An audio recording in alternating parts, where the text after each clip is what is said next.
Shalom, môre manne. Môre. Weet jy wanneer raak ek opgewonde is? Ek weet en elke oggend opstaan en besef ek het 'n tweede kans gekry.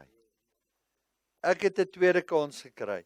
Alles hier niemand om my nie, alles het net ek en die engele in die wolk van getuienis en ek weet ek het 'n tweede kans gekry. In 1992 moes ek 'n 30 ton voor dit, 1990, 'n 30 ton trok, reg van voor getref het.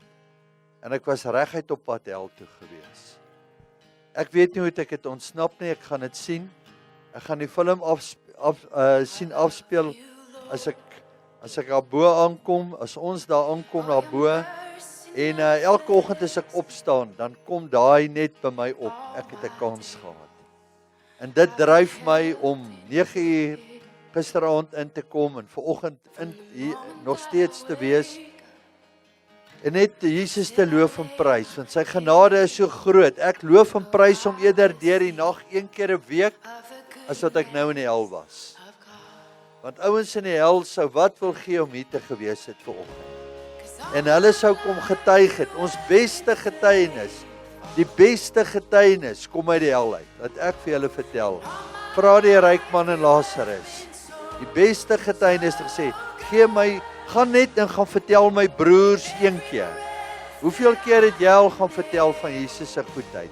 Hoeveel keer het jy al gaan getuig van wat hy doen? Amen. Want is dit gerus. Rubuchuru, thank you Vader. Dankie Vader vir hierdie oggend. Dankie vir u goedheid, dankie net vir u groot genade. Ons wil u loof en prys. Dankie. Dankie dat selfs in hierdie koue, ek sien manne wat selfs met hulle fietsse inry, wat nie bang is om in te kom nie, wat selfs indruk en hulle kom met hulle fietsse hier aan. Ons eer hulle, ons loof en ons prys u. Ons lê onsself neer, gees, siel en liggaam. En ek bid dat die Heilige Gees alleen, Heilige Gees, dat u alleen die woord en die openbaring van hierdie woord vanoggend gaan bring. En ons prys die naam van Yeshua Mashiach. Thank you Lord. Amen. Amen. Ek wil in Hebreërs 12, ek het 'n video wat ek wil wys oor wat gebeur het. In die eerste week van Maart het die Heilige Gees vir ons gewys, dis 'n boodskap wat afgelewer moet word. Maar ek wil net eers in Hebreërs 12 vers 1, ek gaan hom in Afrikaans lees, dan in Engels. Want nou dink julle, hierdie goed kom nou van 'n ander planeet af. Dat ons in ons eie moedertaal hoor, as ons die woord neersit vanoggend. Hy praat van Hebreërs 12 en 12 vers 1 en 2. En ek weet nie wie van julle het al dit gehoor nie. Hy sê, dan daarom, terwyl ons so 'n groot wolk van getuienis rondom ons het, laat ons elke las af lê en die sonde wat ook so maklik omring, met die volharding en die wedloop wat vir ons voorlê. Het julle agtergekom, ons is op pad iewers heen. En hierdie noem ons 'n wedloop. So hierdie wedloop van die lewe, Peer het altyd vir my gesê, Peer Spies, hy is in die universiteit van die lewe. Nou hy skryf in die universiteit van die lewe. En daar's toetse in jou tyd wat kom en party van hulle, as jy nie deurkom nie, dan gaan jy weer oorskryf tot jy deur is. En alles lê in die woord van God. So hy sê dat ons hierdie wolk van getuienis rondom ons, laat ons die wedloop aflê en die sonde wat ons maklik omring met die volharding, die wedloop wat voor ons lê, die oog gefestig op Jesus. Nie op jou gemeente, of op jou denominasie, of op jou pastoor, of op House of Bread nie, die oog gefestig op Jesus. Daar's een plek waar jy hom kan sit. Die leidsman en die volëinder van jou geloof. So hy is die begin en die volëinde van jou geloof. Die geloof in Jesus en die geloof van Jesus, wat vir die vreugde wat hom voorgehou is, die kruis verdra het, die skande verag het en aan die regterkant van die troon van God sit. So ek wil net die eerste vers, hy sê, daarom dan, terwyl ons so 'n wolk van getuienis rondom ons het, In Engels sê hy, wherefore seeing we also are compassed about with such a great cloud of witnesses. And in Amplified say, therefore since we are surrounded by a great cloud of witnesses. So my vraag is vir die gewone ou op gewone kerkganger. Kom ons vra hom, wie is die wolk van getuienis? As jy nou moet sê, wie is die wolk van getuienis? Dan gaan ek vir julle sê, ek het 'n boek, so 'n dik boek van Bullinger gekoop, julle kan gaan kyk. Hy sê ek het 200-300 bladsye wat net verduidelik oor die wolk van getuienis van die gelowiges, want kom ons kyk in Hebreërs 12, die laaste vers. Vertel hy vir ons. Hebreërs 11 is die geloofs memorial. As jy in 'n skool instap, is nogal interessant as jy in 'n skoolsaal instap, dan weet jy wat se karakter het daai skool. Jy kyk na wat se ereklere, wie het ereklere voor hulle verwerf, wie het nasionale Springbokklere verwerf. So dan veral skole wat rugby speel is baie trots daarop om te sê, maar dis hoeveel Springbokke ons al gehad het. So dit is ons Hall of Fame, as ek dit so kan stel. So Hebreërs 11 is die Hall of Fame, as jy in die hemel inkom, wat daar 'n saal is, wat jy 'n Hall of Fame, al hierdie geloofshelde, en die daarna, gaan in, kry in Hebreërs 11, hy sê vers 11, vers 40, Hebreërs 11, voor dit, en ons lees en dan begin hy almal vertel, tot Rahab. Ons weet dat Rahab is die hoer wat binne in 'n stad gebly het met die naam van Jerigo. En sy het 'n geloofsdaad gepleeg om vir die spioene van Israel die rooi lint uit te steek en vir hulle skuilings te gee. En Rahab, ek noem dit net so, Rahab die hoer is in die hemel en sy is in die geloofsannale aangeteken in die woord van God in Hebreërs 11. So dis nie net die profete en van die konings of van die profete Abraham en Moses wat in hierdie boekrol geskryf is nie. Nou sê hy in vers 39, and these having obtained, hy praat, miskien moet ek net kyk of ek 'n vers wil teruggaan, vers 39, and all of these, al hierdie geloofshelde, having obtained a good report through faith, receiving not the promise, hulle sê, hulle het nog nie die belofte ontvang nie, God have provided some better things for us, that they without us should not be made perfect. Nou wat beteken dit? Hulle sonder ons sal nie volmaak wees nie. Dit beteken, as jou oupa in die geloof gestaan het, en hy het Jesus Christus op aarde verkondig, en hy is hemel toe, praat dit net 'n maklike Afrikaans, hy is hemel toe, maar hy het 10 siele, of 1 siel na Jesus toe gelei. So daai 1 siel wat hy na Jesus toe gelei het, woeker en werskaf nou met ander siele op hier op aarde, en is besig om nog siele in te bring vir die koninkryk, want alwaaroor dit gaan is oor siele. So Jesus het aarde toe gekom om ons los te koop van sonde en dood, en oor te dra van donkerte, duisternis na sy ewige lig toe. So die siele wat een persoon wat jou tot bekering ingebring het, maar jy hardloop nou en jy's 'n sielewenner, ontvang hy die beloning van die werk wat jy nou hier kom doen. Terwyl hy in die hemel is, Ons kyk hemel is iets wat daar bo gebeur. Ewigheid gebeur die oomblik as ons hom aanneem as saligmaker en verlosser. Dan is jy klaar in ewigheid. Die dag as jy gebore is, moet jy een ding weet. Die dag as jy gebore is, jou liggaam kan sterf, maar jou gees en jou siel kan nie sterf nie. Jou gees en jou siel kom van God af. Dit word op aarde geplaas vir 'n toetstydperk van 70 jaar. 80 as jy sterk is. En party mense sterf voor hulle moet sterf. Die skrif sê dit ook so. Prediker 12:7 sê, some have died before their time. Hulle sterf voor hulle tyd. En die woord sê, jy moet in jou boekrol, jy het 'n boekrol. Jy moet nie in Lucifer se tyd sterf wat hy jou kom vir jou leuns kom vertel en voortydig sterf nie. Hoeveel weet julle daar's mense wat jonk is wat sterf wat nie op die plek moes gewees het waar hulle was nie en verkeerde dinge gedoen het en hulle lewe daarvoor betaal het. Was dit hulle bedoeling? Was dit Jesus se plek waarvoor hy hulle geroep het? Nee.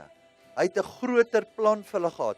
So daar's 'n verskil tussen die leuen van die vyand en dit wat in jou boekrol opgeskryf was voor die grondlegging van die aarde, hoe jy vir Jesus moet leef en waar jy moet doen. Almal kan nie evangeliste wees nie. Almal kan nie teachers wees nie. Almal kan nie shepherds wees nie. Want die woord sê, I'd rather be a doorkeeper in the house of my Lord than to dwell in the tents of the wicked.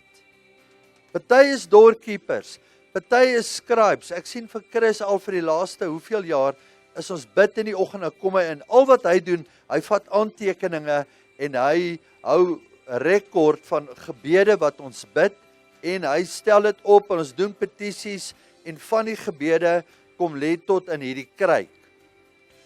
So, daar's iemand wat scribe werk moet doen, wat testimony werk moet doen. Die persoon wat die kamera vashou,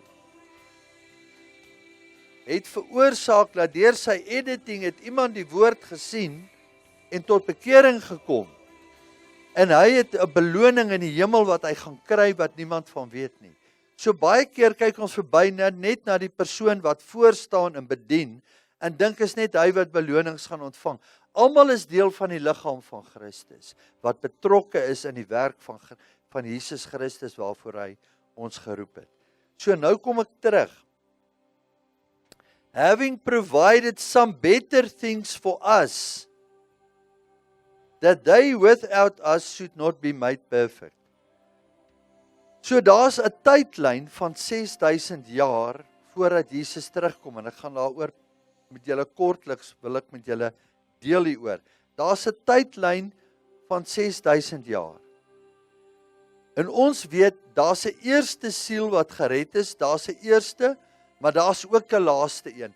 So God in sy alwetendheid en wat hy alles weet, kan hy vir jou presies, Abba Vader, ons hemelse Vader, weet presies hoeveel siele, die getal, die nommer, elke een gered gaan word. Ek en jy weet dit nie. Hy weet dit, maar omdat ons dit nie weet nie, en omdat jy dit nie weet nie, al wat jy moet doen, jy moet jou knie gaan buig voor hom, voor Jesus Christus, en hom aanneem as jou saligmaker en jou verlosser. Maar hy het die getal, en hy sien, so Chuck Missler het jare terug gesê, elke persoon wat tot bekering kom, is daar net 'n klik. Jy al gesien, jy het so 'n dingetjie op 'n stadium gehad, wat jy skape tel, dan kom hulle verby, dan klik jy hom. So klikker. Dan, jy druk net elkeen, as jy kyk, 671, dis hoeveel skape nou hier verby my is. So klik. Hy het gesê, daar's elke siel wat tot bekering kom, gaan daar 'n klik af in die hemel. Met ander woorde, elke een wat tot bekering kom, is nader aan die getal, voordat Jesus ons kom haal. Want hy weet, die Vader stuur hom, hy is die een wat die Seun gaan stuur, en vir hom sê, dis nou die tyd. Dis nou die tyd om af te kom. En intussen moet ons die werk doen waarvoor hy ons geroep het. En daai manne wat ver oggend daar inkom, en partykeer kom hulle in, en hulle het miskien gisteraand op die straat geslaap, en ons kyk hulle so, en dink, maar wat, hulle kan van, wat is jou naam? Ruben.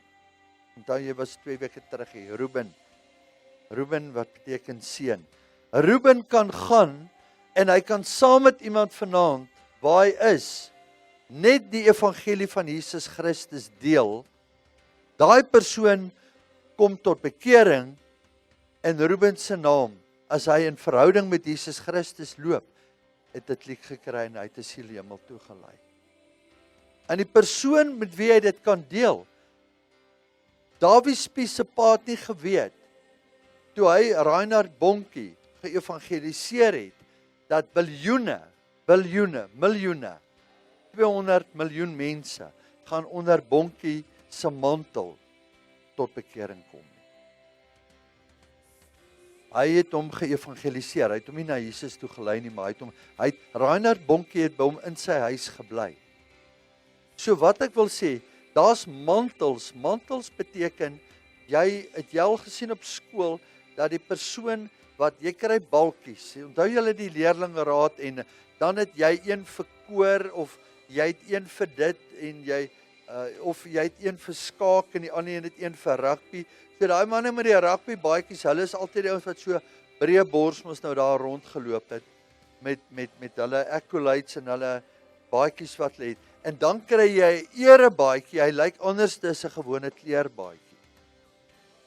Hy's 'n ander kleur. Nou in die hemel is daar selfde. Daar's mantels daarbo. Daar's mantels daarbo.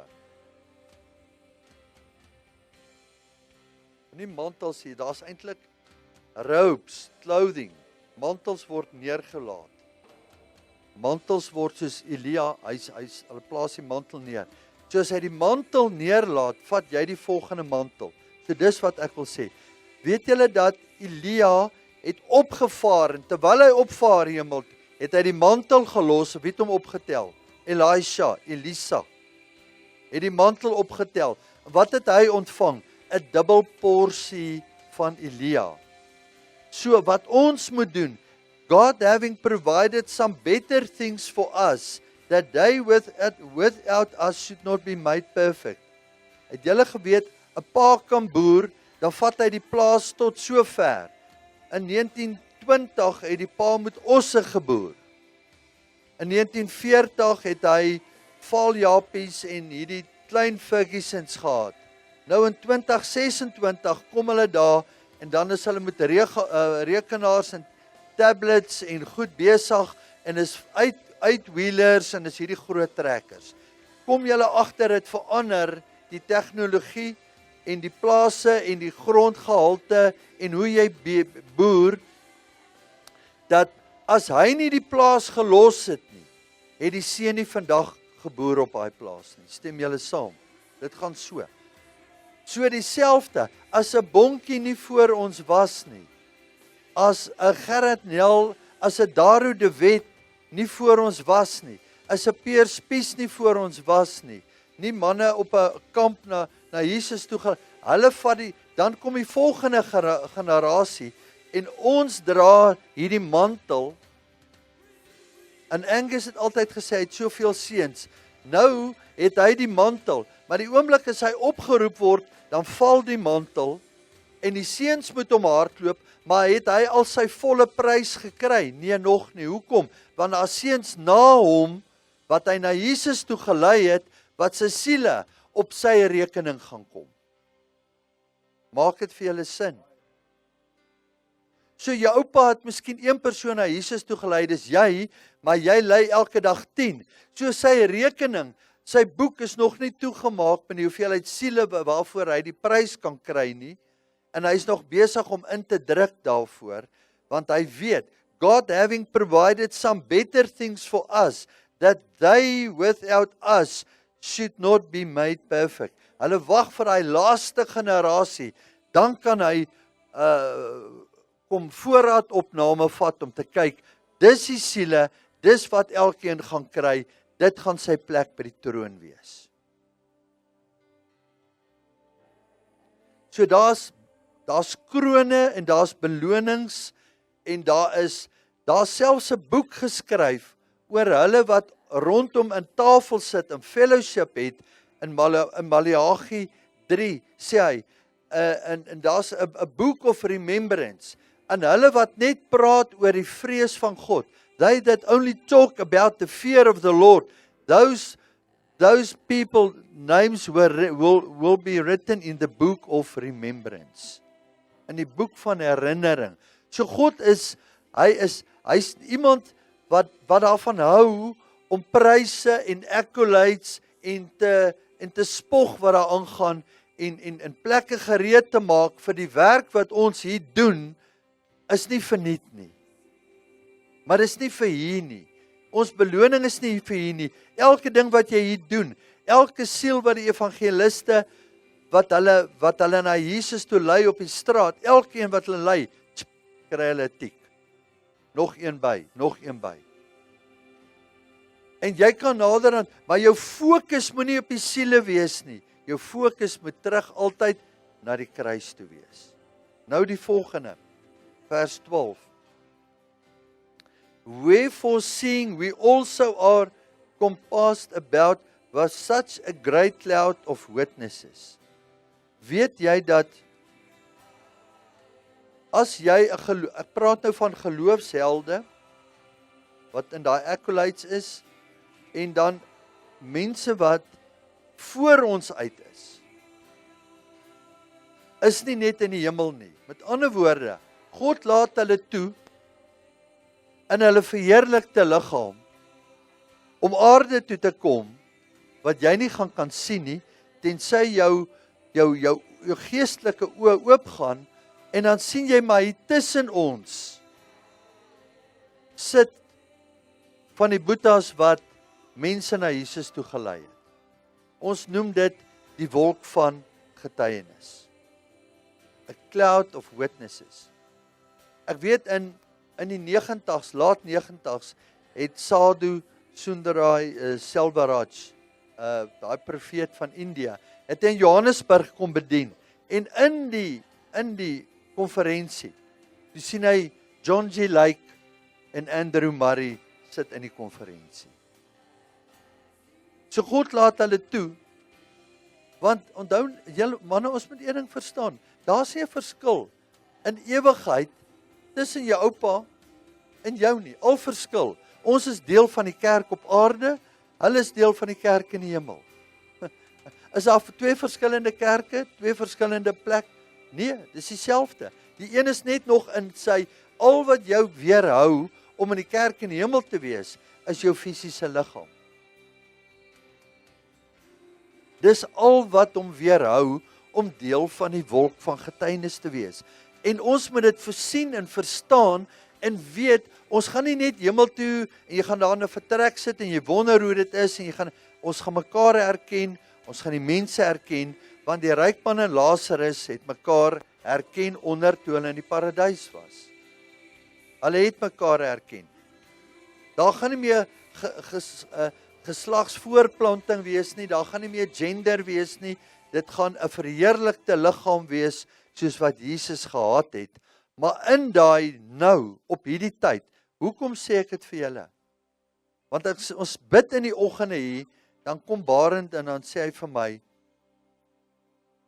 hy sien al lank van soos 'n wolk wat om hulle is. Sien hy manne wat deel van ons was hier, maar wat nie meer hier op aarde is nie. Hulle is nou opgeroep in die hemel in die kerk in die hemel, maar hulle sit tussen ons.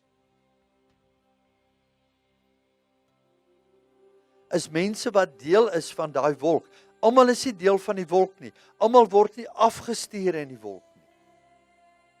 Daar seker is wat afgestuur word om te kom bemoedig en om werk te kom doen in hulle verheerlikte liggame.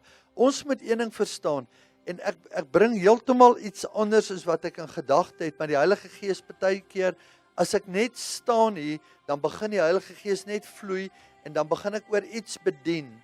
Ons moet een ding verstaan. as ons in die laaste oomblikke voor Jesus se koms is, ek wil net daai deel lees. Hoe gaan dit wees? 1 Petrus, Bouwer lees vanoggend 3 uur. Ek is daar, en ek lê, maar in my gees ervaar ek net, toe hy die 1 Korintiërs 4, elke keer as hy die woord lees, voel dit of jy voel die gewig van die woord. En hierdie kom my by, en ek sê, ek moet hierdie vanoggend met die manne deel. 1 Petrus 4, as julle vanaand wil lees, of julle tyd het, dan vat julle 1 Petrus 4 en lees hom bietjie aandagtig deur, mediteer op hom. For the time is come that judgment must begin at the house of the Lord. Petrus praat wat in die laaste dae gaan gebeur. Hy sê dat oordeel gaan by die huis van God gebeur. Met ander woorde, as daar 'n skoonmaakproses in die huis van God is, op aarde is judgment, gaan hy eers by sy kerk, by sy liggaam, gaan hy begin. En ons sien dat hoeveel gemeentes en hoeveel pastore vandag, en dit is nie iets wat as jy sien hoeveel met wat is verkeerde goed besig is, geestelike leiers oor die wêreld, dan weet jy, hierdie skrif is besig nou om in vervulling te gaan. Want Terry Bennett het 'n profetiese woord van 21 jaar gekry van Gabriel af. En ek kan dit vir julle stuur, speel enigiets. En 7 jaar, van 2008 af, 7 jaar, eers ekonomie, dan 7 jaar governmental, en dan die laaste 7 jaar gaan dit oor religious. Die aanvalle wat op die liggaam of die kerk van Christus kom. Nou sê hy hierso, for the time is come that judgment must start at the house of God. It is first begin at us. What shall the end be of them that obey not the word or the gospel of God? So hy begin by ons skoon te maak. Hy sê, and if the righteous scarcely be saved, what shall the ungodly and where shall the ungodly and the sinner appear? So toe daai woord my slaan, toe besef ek, dis hoekom Matteus 7 praat van die pad is nou. En ek hoor verlede week van 'n jong ouetjie wat vermoor is, en ons het met hom baie keer kontak gemaak, maar partykeer laat mense jou nie toe om eers naby jou te kom of 'n evangelie, of jy kan 'n evangelie deel, maar dit maak nie 'n verskil in hulle nie. My vraag is net, waar is hy vandag? Want hel is 'n realiteit. Eternity in hel is 'n realiteit, en dis nie net 'n oomblik nie. So as jy dink jou slegste, most terrible tyd wat jy ooit hier op aarde, of slegste dag wat jy nog ooit gehad het, dan gaan maal jy met 1000, dan weet jy, ten minste, hier is die begin van hel. En dit is iets wat ons moet, hierdie woord moet uitgaan, laat ons die realiteit besef. Vir my is dit net, dit is nie eers 'n opsie nie. Ek moet weet wie ek in Christus is. Wat is jou identiteit? En ek wil net met julle hier gedeel het, hy sê, and if it's difficult for the righteous to be saved, what will become for the godless and the sinner? Maar jy sien, in teenstrydigheid, en die ander kant van die muntstuk van hierdie is, om Jesus aan te neem, is nie moeilik nie. Dis 'n besluit wat jy moet neem. En ons weet een ding, dat God het een ding, by God is alles moontlik. Hy kan alles doen. Daar's een plek wat hy nie verbygaan nie, en wat sy eer is, deel van sy eer, wat hy nie gaan verander nie, en hy kan dit verander, maar hy gaan dit nie verander nie. En ek gaan nou vir julle 'n stuk vleis gee, 'n stuk steak. Hierdie is nie melk nie. 'n Steak om net te absorbeer is die volgende. God kan alles verander, maar een ding wat hy nie gaan verander nie, is jou keuse en jou besluit. Your free will. Jou vrye keuse, of jy hom gaan dien of nie, gaan hy nie verander nie. Want vrye keuse, free will, het nie begin by Adam en Eva nie. Free will het begin, toe hy begin het as Creator God in die hemel. Toe hy die engele geskaap het, en hy het Lucifer geskape as 'n worshipper by die troon, het hy free will in hom gegee. Wie het God vir Lucifer gesê, gaan rebelleer? Sy keuse. So het keuse by Adam en Eva begin, of het dit eons en eons jare terug begin? Miljoene jare terug.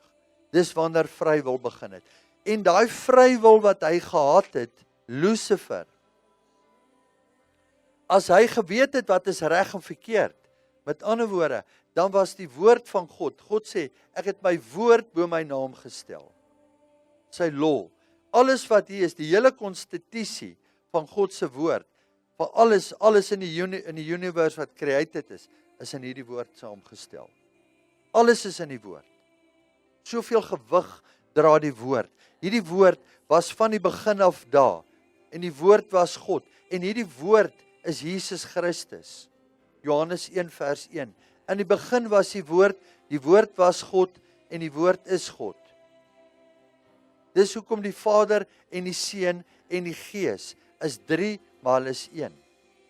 En ons sal volgende keer kan ons meer daaroor bietjie oopbreek, maar net om vir julle te sê, hy is in die begin daar, en God is van die begin af, dis reg en dis verkeerd en dis jou keuse.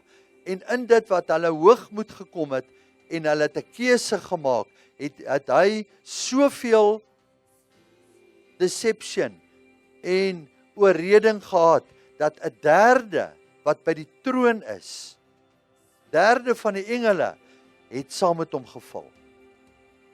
'n derde van die engele.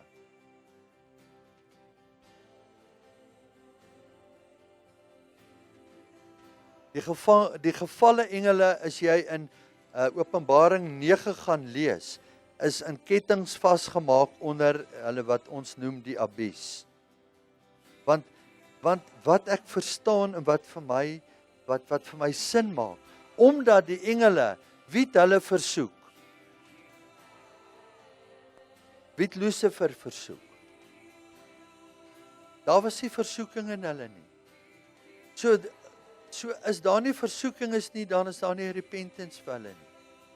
En God het vir ons ingebou in ons in repentance, want ons is gedurig deur onderdruk aan hierdie versoeking wat elke dag is. Jy het elke dag, hier wat ons uitstap, het jy keuse om te maak.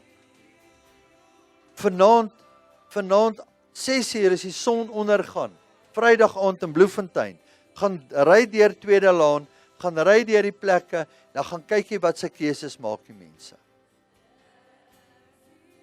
Daar's keuses wat die mense maak.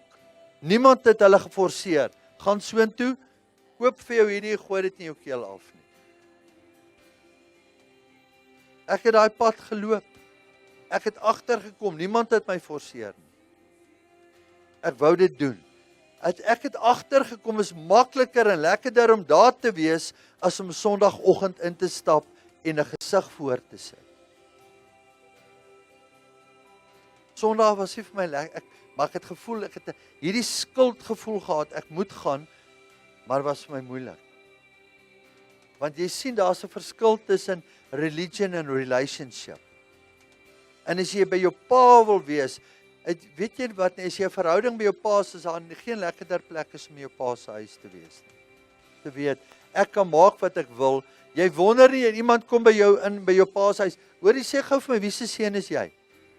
Maar jy is in jou pa se huis. Ons is vanoggend in ons pa se huis, ons is saam hier, gelowiges. So ons moet dit weet, en in Revelation 9:4, hier praat hy, vers 1, and the fifth angel sound, and I saw a star fall from heaven to the earth, and to him was given the key of the bottomless pit.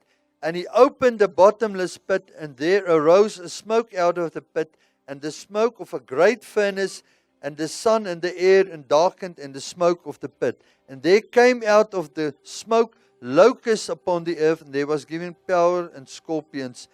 Daar's 'n ander deel wat praat van Abaddon.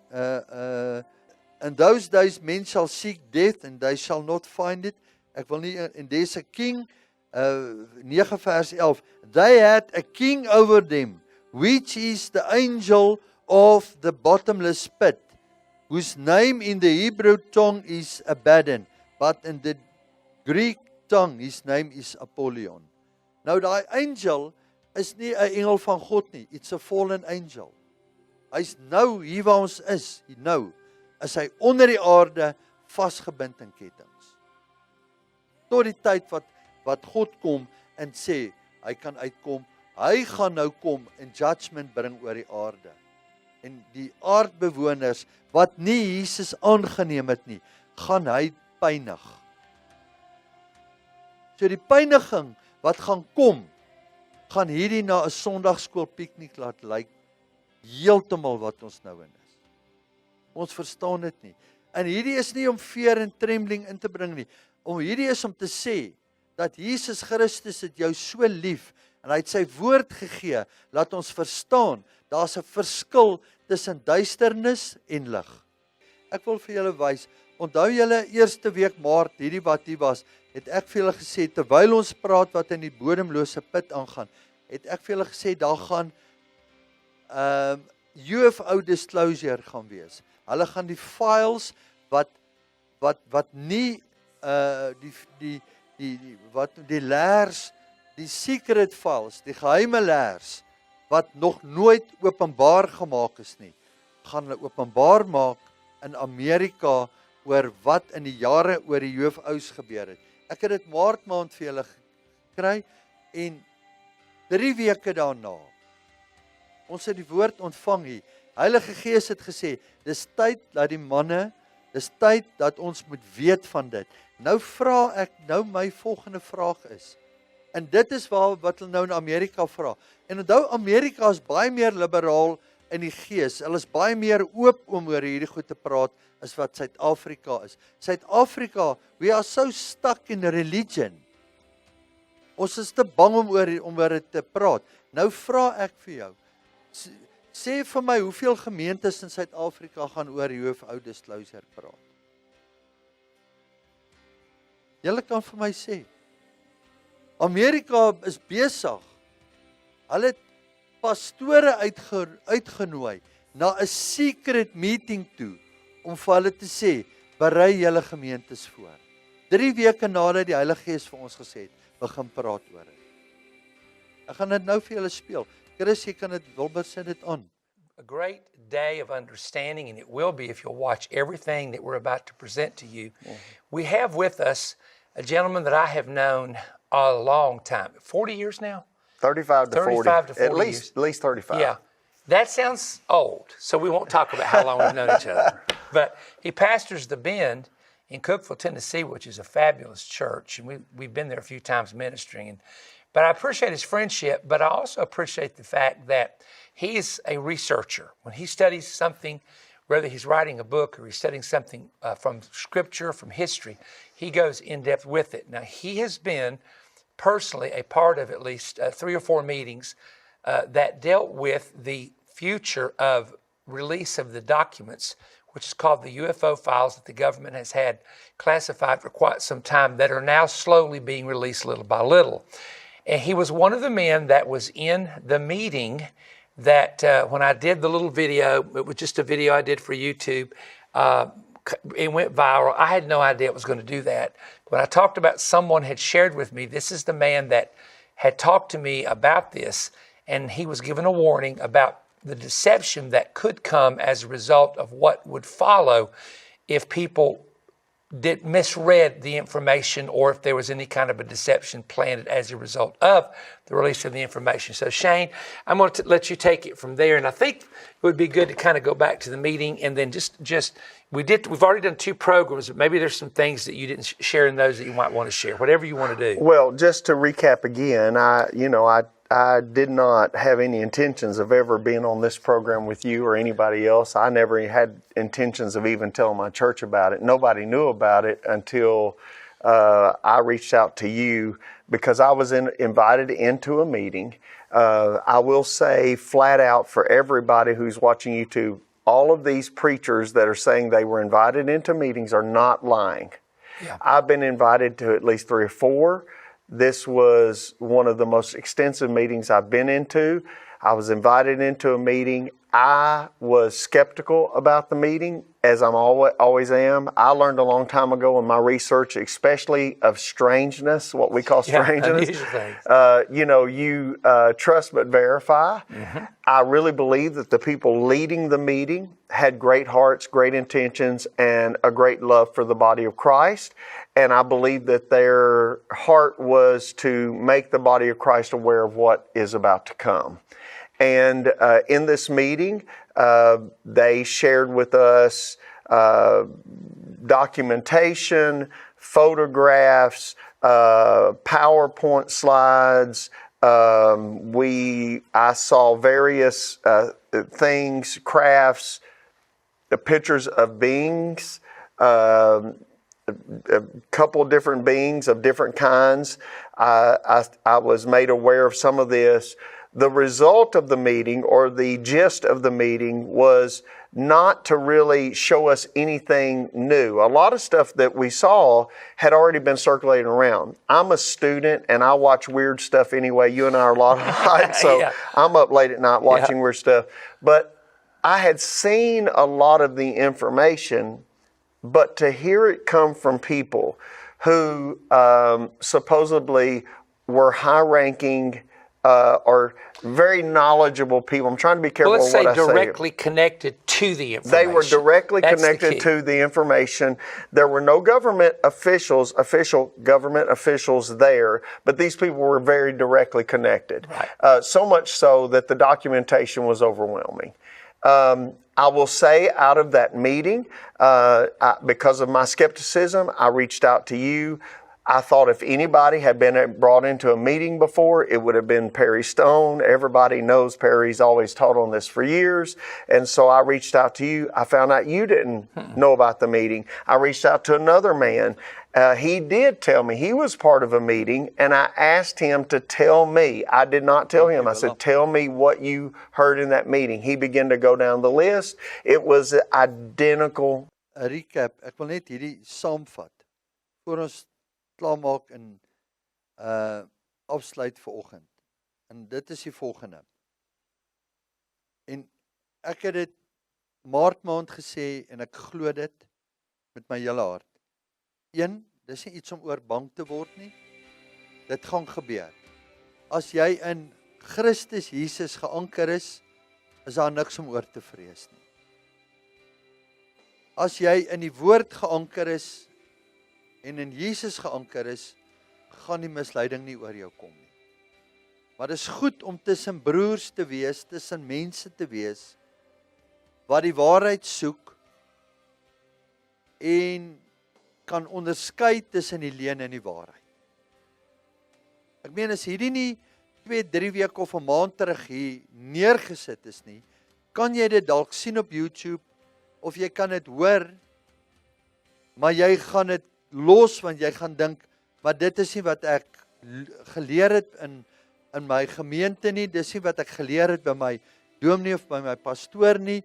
Ek gaan hom vra daaroor, en as hy niks weet nie, dan gaan hy vir jou sê, moet jou nie daaraan steur nie. Stem julle saam? Maar dit is goed om die waarheid te hoor, want die waarheid maak jou vry, so die oomblik as dit gebeur, of julle sien sekere goed, dan weet julle. Dis soos hierdie virus wat weer uitkom, en die virus wat baie leuns gehad het. Die eerste dag toe dit uitgekom het, van die jab en die goed, het ons die eerstes, hier's baie manne wat hier gesit het, wat geloop het, wat gesê het, ons is conspiracy theorists, oor die jab. En alles wat die Heilige Gees ons gewys het, wat ons gewaarsku het, moenie hierdie nie, moenie daai nie, al daai goed het waar geword. Nie omdat ons slim is nie, maar omdat ons die stem van die Heilige Gees gevolg het en hy het vir ons gewys. Dis in 'n leuen. Hier is dit dieselfde. Nou kom dit in Genesis 6, praat van the corruption of mankind. And when it came to pass, now it happened, when the men began to multiply on the face of the earth, Genesis 6, and the daughters were born of them. Then the sons of God saw the daughters of men. Nou die woordjie sons of God in die Hebreëus is Bena Elohim. Sons of God beteken hierdie is nie seuns van God wat op die aarde is nie. Hierdie is engele, gevalle engele, en as jy die boek wat 'n extra biblical text is, die boek van Enoch lees, kan jy in diepte oor dit gaan lees. Gevalle engele wat uit die derde hemel gegooi is, het afgekom op Mount Hermon in Jerusalem, 200 van hulle. En van hulle lees jy in die boek van Openbaring, skryf die apostel Johannes, the angel with the name of Apollyon. Hier word hy, een engel word genoem by 'n naam, maar in die boek van Enoch is daar hoope van hulle wat name gekry het. En is engele wat afgekom het, wat geslagsomgang met die vrouens gehad het. Want nou sê hulle maar, hoe is dit moontlik? Hoe kan 'n engel dit hê? Het jy geweet dat net verder aan in Genesis het Abraham gesit en met 'n engel het hy 'n maaltyd gehad. So die oomblik engele kom in die aarde in Lot se dogters in Sodom en Gomorra, as engele in die aarde inkom, kom van hulle partykeer in menslike vorm het hulle ingekom en hulle het gemeenskap met die vrouens gehad en wat het gebeur daarna? Reëse is gebore uit hulle. Dis waarvan Nephilim, wat hulle noem Nephilim, is gebore uit hulle. Nou net om vir julle te sê, hierdie wesens wat ons kry, en ek raak net so aan dit, hierdie wesens en die goed wat ons kry, in hierdie UFO's, al daai, in hierdie greys en die goed, is alles gevalle engele. Dit wat die wêreld aliens noem die woord van God fallen angels. Maar ons moet een ding verstaan, en daarmee sluit ek af vanoggend. Ek en jy is in 'n bevoorregte posisie vanoggend om hier te sit en die waarheid te hoor. 1. Die tweede deel is, ons kan nog 'n verandering en 'n verskil maak in wat ons hoor en aan mense daar buite. Die derde ding is, ons is uniek. Ons is uniek geskape. En Psalm 8 is die deel wat ek vir julle vanoggend wil hoop bring in dit. David sê, when I consider the heavens, the work of your fingers, the moon and the stars, which you have ordained. Sien, God het 'n orde tot in die son, in die maan, in die sterre. Hy het 'n orde wat hy elke ding in plaas. Alles is meer as 'n horlosie wat loop. What is man? Not what is the fallen angels. What is the aliens? What is Nephilim? Hy sê, what is man? That you are mindful of us. And the Son of Man, that you have visited us. God sê, sy gedagtes oor Johan vanoggend. Sy gedagtes oor Diffie. Sy gedagtes oor Willie. Oor James. Oor elkeen wat hier is so uniek, dat hierdie gevalle engele en die aliens en daai, het geen wettige reg op jou lewe nie. Want jy's onder die bloed van die lam geplaas. Maar ons moet nie dwaas wees en sê, maar Jesus gaan alles doen en jy hoef nie. Ons moet waaksaam wees en ons moet bid en ons moet weet dat wanneer die wegraping plaasvind van die eerste gelowiges. Kom ons noem dit die eerste gelowige wegraping, want ek sal vir julle in Openbaring wys, duidelik in die skrif, dat daar's 2 wegrapings. Daar's 'n first fruit rapture and then there's a great harvest in die middel van die tribulation. Maar die first fruit rapture gaan plaasvind, daar gaan om die chaos te verbloem in die wêreld, gaan hulle sê, those people are abducted by aliens. Maar eintlik is hulle voor die troon Jesus Christus, soos wat Enoch weggevat is, soos wat Elijah weggevat is, soos wat Jesus opgeneem is in die hemel, so moet die bruid ook opgeneem word. So daar's hoeveel wegrapings in die woord, dan vra hulle vir jou, maar waar staan die woord wegraping in die skrif? Dit hoef nie daar te staan nie. Ek gaan vir julle die konteks gee. Dit het al gebeur, maar jy moet die konteks kan lees, as hy in Openbaring 4:1 sê, come up hither, beteken, kom op hiernatoe. Wie roep hy op? Hy roep sy bruid op. Hy roep die oorkomers op. En dis hulle wat gaan sê, in Openbaring 4 vers 1, Revelation 4:1, kyk daar, sien julle daar, after this, a door was open in heaven, and the first voice which I heard was of a trumpet talking to me, and he said, come up hither, kom op hierheen. Hy selfde een herhaal hom in Openbaring 12, kom op hierheen. En dan in Openbaring 7 sê, waar kom hierdie menigte vandaan? Wie is hulle? Johannes vra, wie is hulle? Hy sê, they are coming out of the great tribulation. Dan is dit 3,5 jaar later. So manne, ek wil net vir julle iets sê, of dit wat ek gesê het vanoggend, is, ons moet elke dag stocktaking neem. Elke dag. En ek wil eintlik nog iets gesê het, maar ek weet die Heilige Gees gaan dit release vorentoe, om met julle te deel die verskil tussen strange fire en sacred fire. Want daar gaan ook strange fire kom wat lyk soos die Heilige Gees, maar dit is nie die Heilige Gees. Dit is alles deel van deception. Hierdie UFO's is deel van deception. Dan is daar 'n volgende porsie waarna ons moet kyk. Wanneer daar 'n uitstorting gaan plaasvind van die Heilige Gees, voordat hierdie deception, voordat die wegraping, gaan daar 'n menigte mense, menigtes, die meeste van hulle, gaan in die strate tot bekering kom. En baie van dit gaan gesien word, en baie kerke en gemeentes gaan voel, maar ons wil dit ook doen, dit kan nie net daar gebeur nie.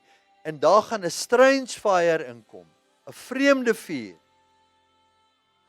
met ligte en smoke screens en klomp signs and wonders, en dit gaan gebeur. Maar dit gaan nie van Jesus af wees nie. Hoe gaan jy onderskei dat die doping wat jy ontvang en die redding wat jy ontvang, gaan die redding van die Heilige Gees wees, nie in 'n valse vuur wat jou gaan mislei nie. So daaroor gaan ons nog deel. So kom ons sit daai van die bloed op, Chris.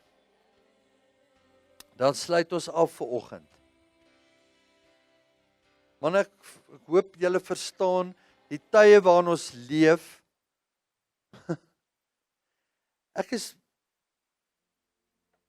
van 1993 af vir die eerste keer met eindtye besig. En ons is nog nooit in 'n tyd as wat ons nou ingaan. Jy weet, jy kan skape bymekaar maak, maar daar's 'n plek wat jy weet, op 'n plaas het jy 'n groot kraal gehad, jy bring hulle uit die veld uit in die kraal, en dan daarvoor het jy 'n nou gangetjie. Maar in daai nou gangetjie kan daar net een hardloop. So ons is besig om in die drukgang van die tyd van ewigheid in te beweeg. In die drukgang, waar jy nie meer links en regs kan kyk nie, maar jy kan net boontoe kyk. Because your redemption draws nigh.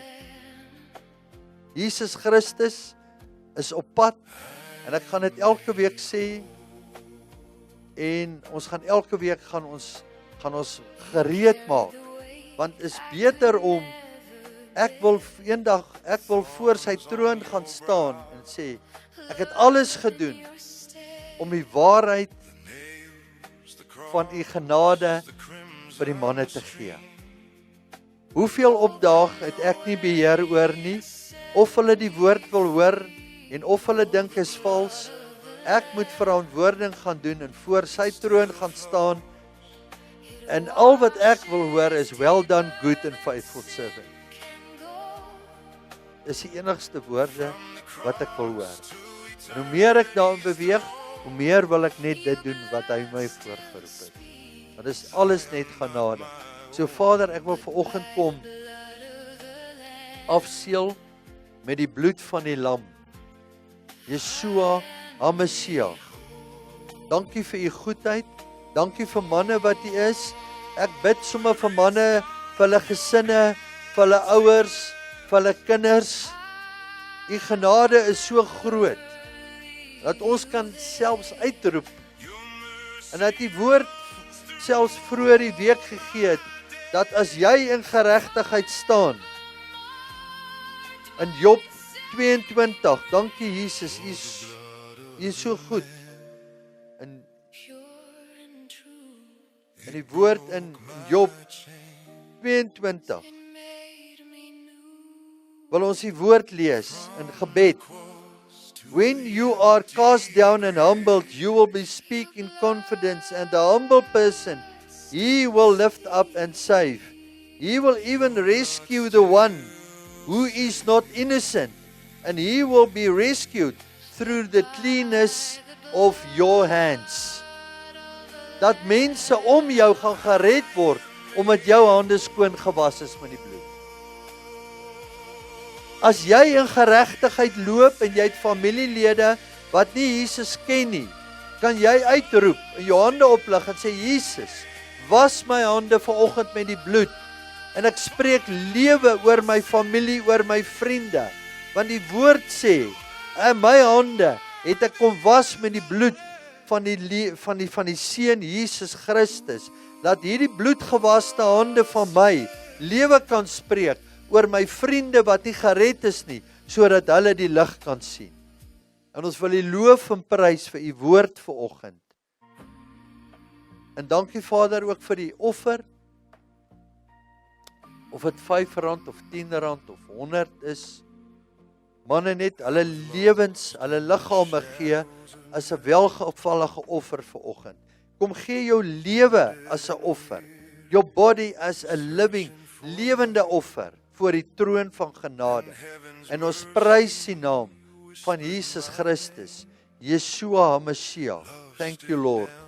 Amen and amen. Manne, kom ons staan. Hulle gaan die offermandjie opstuur.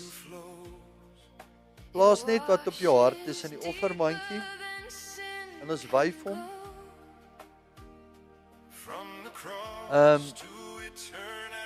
Barend sy vrou is op jettekole. Sy's nie siek nie, maar sy's baie ver swanger. Ja. So ons dink aan hulle in hierdie tyd. Hy weet nie wanneer om in en uit te kom en wanneer om te hardloop nie, en dis een. Oom Des, as jy kontak het met hom van die manne, ons bid vir hom Des, ek het lanklaas van hom iets gehoor. Vir David, vir Edward Ward, ons vertrou vir Edward wat die vyand ook aanval in sy liggaam, maar ons weet dat Jesus is getrou. Jesus is getrou. Hy is op die troon, kan net lig. Vader, ons kom wyf hierdie offer, soos wat ons liggame kom wyf vanoggend voor die troon. Ons bring dit voor die troon van genade. Melchisedek oes oor ons. Dankie dat ek net 'n priesterlike seën kan ontvang. Kan uitspreek oor die manne. Priesterlike seën. Yevarecha Adonai Vishmerecha. Yaer Adonai Panavelecha Veugeneka. Yesa Adonai Panavelecha Yevashem Lecha Shalom. The Lord bless you and keep you. The Lord make His face shine upon you and be gracious to you. The Lord lift up His countenance to you and give you His shalom. Shalom. Amen. Amen. Halleluja. Ontvang die seën Maar jy kan dit nie net ontvang nie. Ontvang dit in geloof. En hier is ook communion aan hierdie kant, nagmaal. Amen. Manne, en dan daai kant is daar nou lekker koffie en ontbyt en ja, dankie Jesus. Amen.